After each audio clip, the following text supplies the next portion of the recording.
I'm Marisa Dalmalian from 4103 and magbabarter ako dito sa New City. Ang first item natin is ball pen worth 30 to 35 pesos. Okay guys, this is my first item and ibabarter ko dito sa loob ng New City.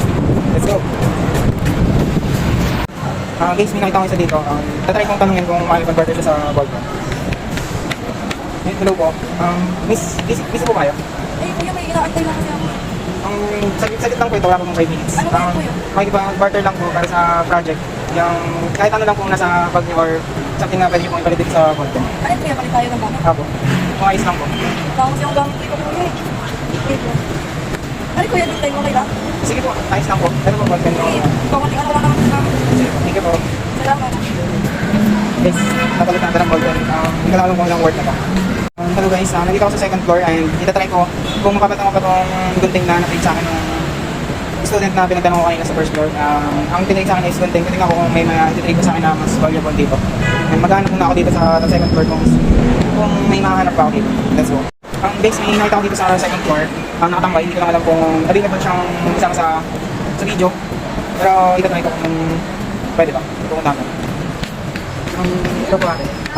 Pwede po kayong isang sa video is from high school project lang po ito na pag titrade po ng gamit ang tawag is smarter na mas valuable po dito sa gunting. Ito pong gunting ito is na-trade na po sa akin na ang una ko pong pinalit ay yung ball pen and dito po ibinigay sa akin ng pinag-tradean ko. Ang possible po na meron po kayo napapalit dito na mas valuable. Ito po ay worth 50 pesos po. Kung ayos na po kahit gamit na or any things naman po na available sa inyo. Okay. Safe lang yung mahal ko ipag-trace. Okay na ba? Ano nakakalap siya ng isang Ang ayos lang po. Kung hindi nyo naman po kailangan, tas kung ayos lang po sa inyo na i-trade po sa akin. Sige po, thank you po. Guys, saver mo. kasama na dito. Wala. Ay, thank you po. Salamat po. Guys, ang pinalit sa akin is stapler and bala. Ang sabi is worth 75 or 70 pesos. Nice.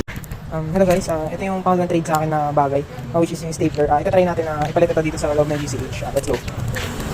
Hello guys, sa paglalakad natin dito sa loob ng GCH is may nakita akong dorm na may tao sa labas na nandito po si Kuya. Tatanungin ko kung may pwede siyang ipalit dito or pwedeng i-barter dito sa stapler na nabadal natin. Hello po. Good afternoon po. Pwede po ba kayo may sama sa video? May challenge po kasi kami na barter challenge. Ito pong bagay nito is ipapalit po namin sa mas valuable na bagay po na available lang po sa inyo. Pwede po bang pumasok? Sige, pasok. Thank you po.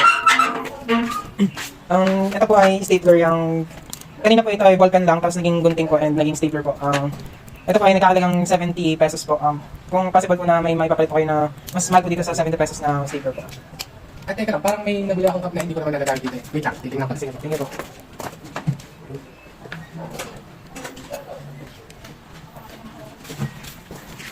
Sure po ba kayo na... Ito po ba? Okay na to?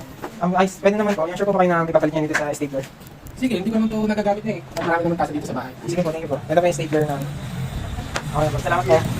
Magkano po palang price na lang? Kung di ako nagkakamali, siguro baka mga 130 or 140. Okay po, sige po. Thank you po. Sige, sige, ingat. Next, ang pinali sa akin is cup ni Kuya. Ito na yung nakahalaga ng 130 to 140.